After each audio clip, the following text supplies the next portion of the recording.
Vamos a hablar sobre la unidad 1 y 2. Para los que no tienen mi teléfono y mi correo, aquí se los presento.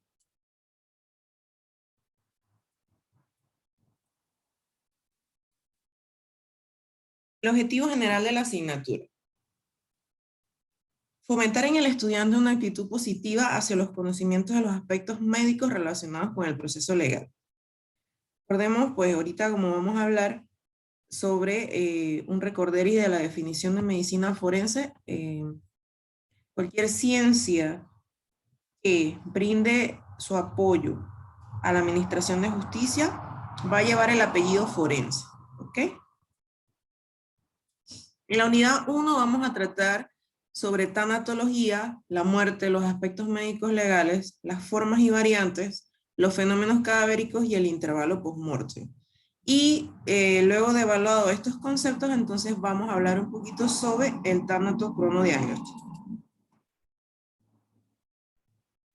Como les hablaba del recorderis sobre la definición de la medicina forense, es la especialidad médica, enciclopédica y compleja que se fundamenta en un amplio campo doctrinal teórico.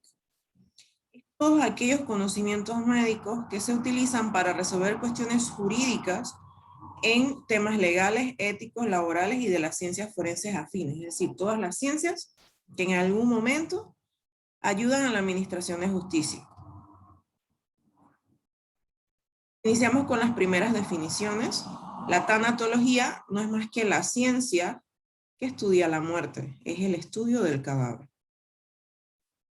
Procede del griego, logía significa, viene de logos, que significa ciencia, y tánato, de tánatos, que significa muerte. Y es aquella ciencia que se encarga del estudio del cadáver y de sus fenómenos evolutivos, así como de las técnicas más adecuadas para este estudio. Otra definición es una ciencia que abarca la suma de conocimientos relativos a la muerte y abarca el estudio tanto de la muerte como de sus circunstancias desde un punto de vista de la administración de justicia. También debemos definir el concepto de muerte, que procede del latín mors o mortis, que significa cesación o término de la vida.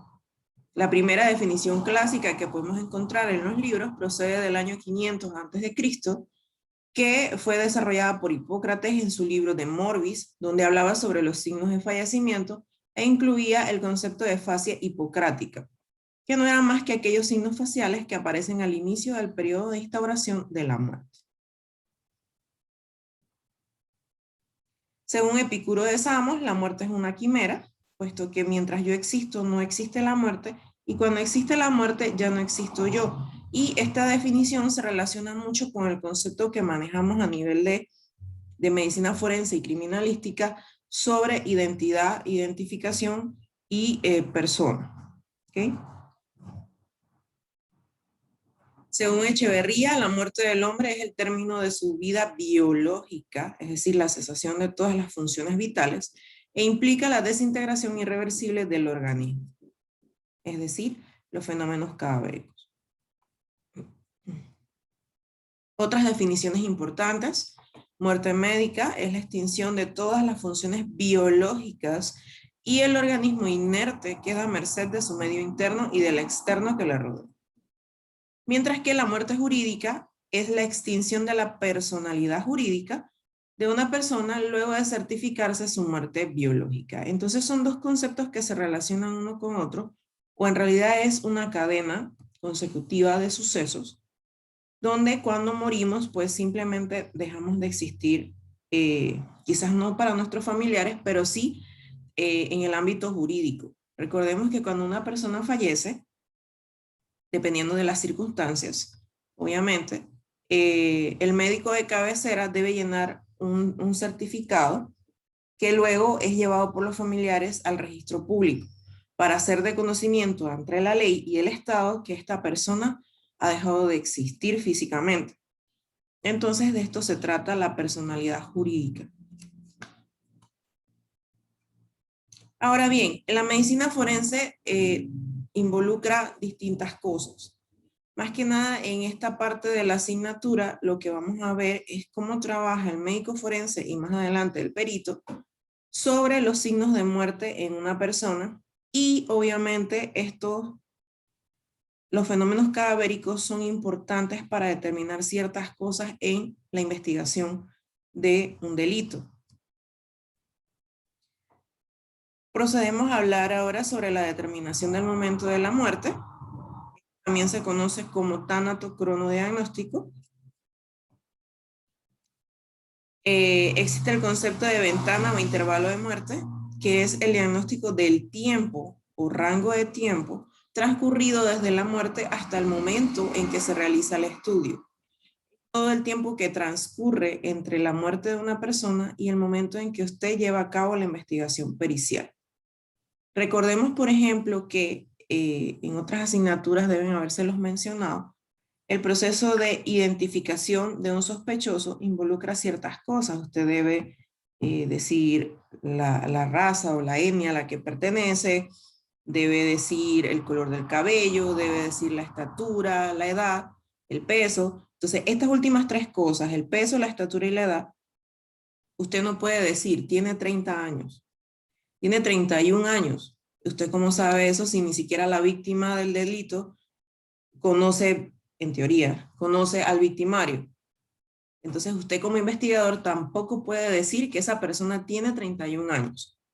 Incluso en las cartas de identificación, cuando usted realiza la carpeta con las fotos de los posibles sospechosos para que la víctima identifique al victimario, usted debe utilizar un rango de características para que todas las fotos tengan características raciales y étnicas parecidas.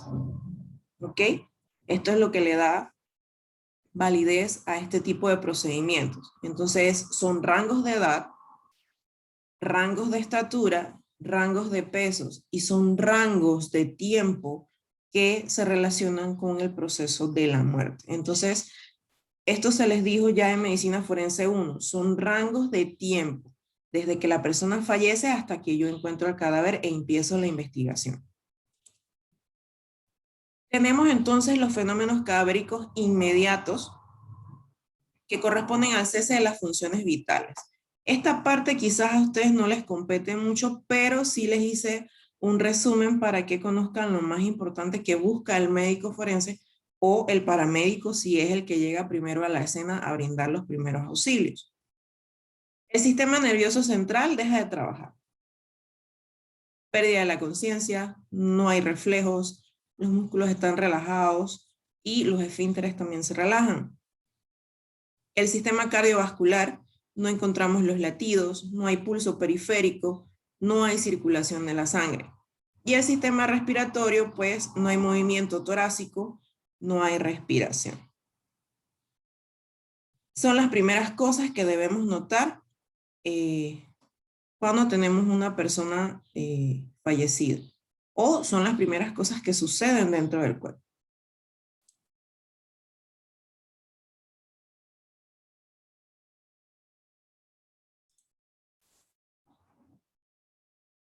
Tenemos los fenómenos cadavéricos conservadores, que son todos aquellos procesos naturales o artificiales que modifican el curso de los acontecimientos o del intervalo post-mortem y que pueden llevar tanto a la preservación como a la destrucción más rápida del cadáver. Los tenemos naturales y artificiales, ¿no? Entonces los naturales pueden ser la momificación, la adiposira, la corificación y algunos otros poco comunes como la congelación. Ustedes pueden entrar a internet y buscar los cadáveres de la ladera del Everest y van a ver fotos impresionantes. Pareciera que simplemente estuvieran sentados o acostados en el hielo. El proceso de congelación, como es sistemático y progresivo, tiene la característica de que conserva muy bien los cadáveres. Mientras que aquí vemos en la artificial que tenemos la refrigeración. No es lo mismo estar expuesto a la temperatura y que nuestro cuerpo empiece a perder temperatura y se acople a la temperatura del medio ambiente poco a poco, involucrando también el cese de las funciones vitales, mientras que la refrigeración, los cambios internos van a ser muy distintos y el momento en que el cadáver o la persona alcanza el punto de refrigeración es distinto y el tiempo en el que lo hace también. Otro tipo de fenómeno cadavérico artificial sería entonces el embalsamamiento.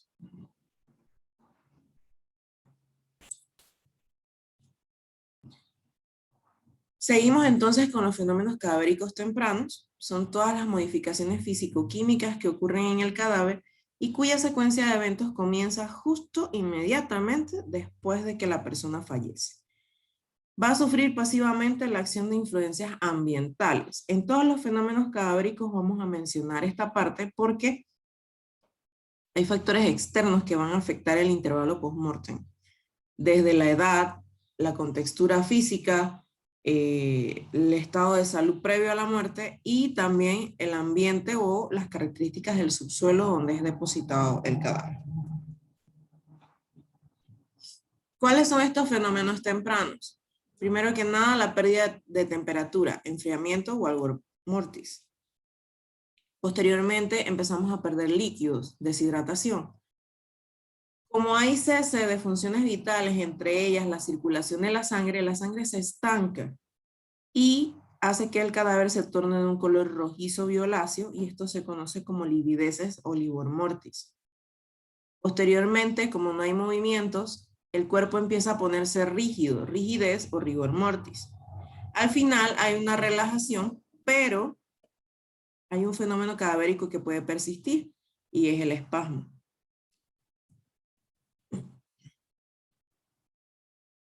¿Cuál sería la diferencia entre la rigidez y el espasmo? Bien, la rigidez tiene un punto máximo y luego de eso empieza a relajarse. El espasmo persiste luego del periodo en que en teoría ya el cadáver debe haberse relajado y esto es completamente independiente de los factores externos y se da más que nada porque los espasmos o rigideces que persisten son consecuencia de muertes traumáticas.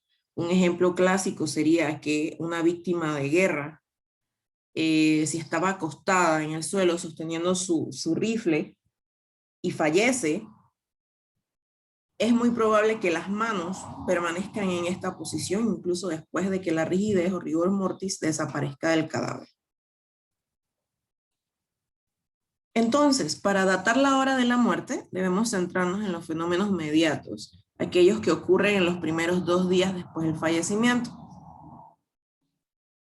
Tenemos una relación del rigor mortis, el rigor mortis, la deshidratación y los fenómenos inducidos, es decir, los factores externos.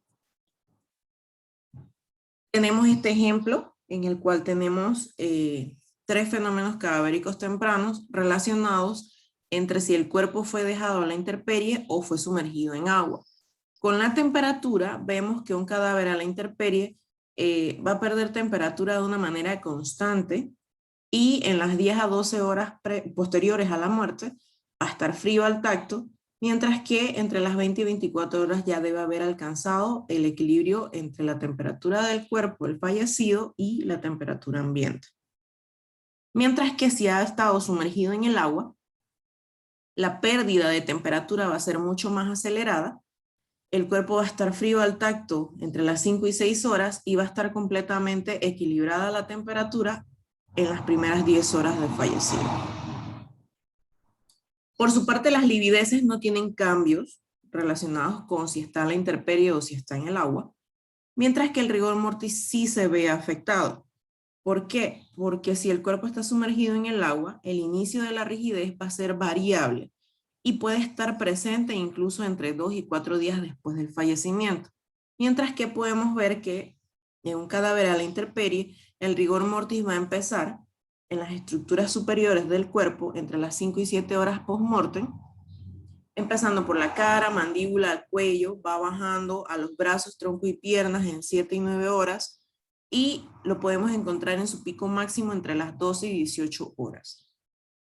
El mismo va a permanecer por un periodo de tiempo entre las 18 y 24 horas, donde luego empieza a desaparecer o a relajarse el cadáver en el mismo orden en que se puso rígido. En esta imagen estamos viendo el rigor mortis. Supongamos que esta señora ha fallecido por circunstancias no traumáticas, aunque en realidad la muerte pues siempre es algo relacionado al trauma. ella va a tener un rigor mortis completo entre las 6 y 12 horas post-mortem, va a persistir entre las 24 y 36 y luego va a empezar a relajarse, lo que da inicio a la descomposición del cadáver. Si fuese una muerte traumática, esta señora después de las 36 horas va a seguir presentando esta rigidez o esta posición en los brazos. Otro ejemplo, cómo conocer el intervalo post-mortem relacionando solamente la temperatura con la rigidez cadavérica. Bien, si el cadáver está tibio y flácido, podemos decir que tiene de 0 a 3 horas de fallecido. Si está tibio y rígido, podemos decir que tiene de 3 a 8 horas de fallecido. Si está frío y rígido, podemos decir que tiene de 8 a 36 horas de fallecido. Y si está frío y flácido o relajado, pues podemos decir que tiene más de 36 horas de fallecido. Si notan, en todos los ejemplos que les he dado, nunca les he hablado de un tiempo en específico, sino de un rango de horas. Ahora vamos a ver los fenómenos cadavéricos tardíos, que son todos aquellos procesos que se desarrollan de manera inmediata respecto a la muerte y que conducen a la reducción del cuerpo. En este van a involucrarse también algunas sustancias químicas, algunos gérmenes bacterianos, los insectos, algunos agentes micóticos y también la intervención de los predadores.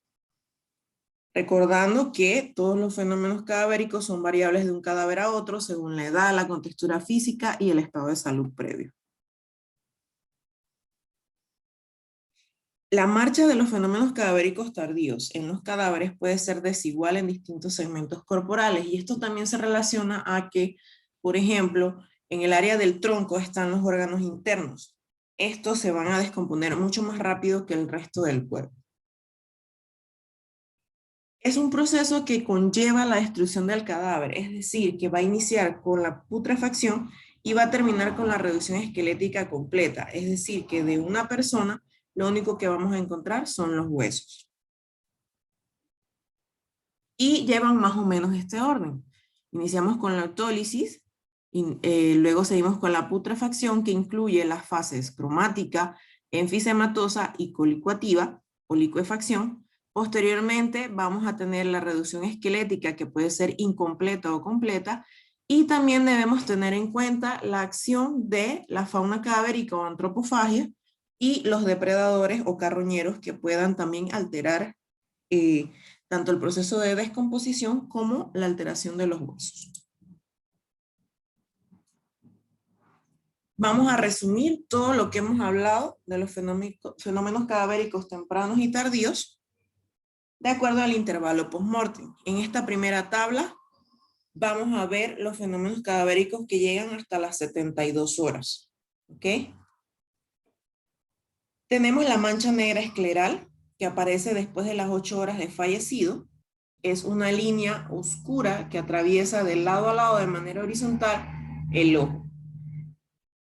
Tenemos la tela glerosa, que es la apariencia como blanquecina de la córnea, que aparece a los 45 minutos post-mortem en ojos abiertos y después de las 24 horas en ojos cerrados. La deshidratación va a iniciar en las mucosas labiales, genitales y en el área del escroto en el varón después de las 12 horas. El enfriamiento, como les hablaba, inicia lento, luego un poquito más rápido y al final hay una meseta hasta que el cadáver iguala la temperatura del medio ambiente. Las livideces empiezan a formarse a los 45 minutos. Recordemos que es que la sangre ya no se mueve, así que se va estancando y tomando los puntos de gravedad del cadáver. Entre las 6 y 12 horas ya podemos tener livideces fijas, pero si usted cambia el cadáver de posición, es muy probable que tengamos algo conocido como livideces paradójicas, es decir, que las podemos tener ya sea en la derecha, en la izquierda, arriba o abajo. Y durante este periodo de tiempo, después de las 24 horas, si hemos movido el cadáver, pueden formarse nuevas livideces, pero se mantienen las que ya se fijaron al inicio. En cuanto a la rigidez, como habíamos mencionado, empiezan a las 2 horas por las partes superiores del cuerpo Tienen una máxima intensidad entre las 12 y 24 y pueden persistir hasta las 36 horas donde inicia la flacidez, en el mismo orden en que aparecieron. Ahora iniciamos con el proceso de putrefacción, con el periodo cromático. Después de las 24 horas va a aparecer una mancha verde en la fosa ilíaca, es decir, en la parte inferior del abdomen, que corresponde al inicio de la putrefacción de los materiales de desecho que están contenidos en el intestino grueso de las personas. Ella va a ir dando un cambio de colores hasta ponerse de un color negro. Posterior a las 36 horas va a iniciar el periodo enfisematoso. Este periodo enfisematoso, ahora cambiamos a un intervalo de días, puede incluir también un cambio de colores, puede haber formación de una red venosa profunda, es decir, que las venas se ven más prominentes debajo de la piel, y esto más que nada es porque se desprende la capa más externa de la piel y deja, se pueden observar las estructuras con más facilidad. El periodo colicuativo de la fase de putrefacción inicia luego de los 21 días y puede durar hasta 8 meses. Además del desprendimiento de la epidermis, puede incluir también la caída del pelo, la caída de las uñas, el hundimiento de los ojos y la licuefacción de los órganos. La reducción esquelética incompleta y completa puede llevar un proceso de aproximadamente 2 a 10 años post-mortem. Tenemos otros aspectos o otros fenómenos cadavéricos, la adiposira, por ejemplo, que se puede dar desde el primer mes hasta los 6 meses y eso va a depender de los factores externos. La momificación también va a depender de las características del subsuelo donde es depositado el cadáver. Y la saponificación, que recordemos que no es más que la formación de una coraza de grasa que se va a endurecer luego de que se deshidrata el cadáver. Y de esta manera entonces hemos resumido todos los fenómenos cadavéricos tempranos y tardíos que podemos encontrar en un cadáver y lo hemos relacionado con los tiempos o intervalo post-mortem. Más o menos esto es lo que se les pide que hagan en el taller número 1. Bien, chicos,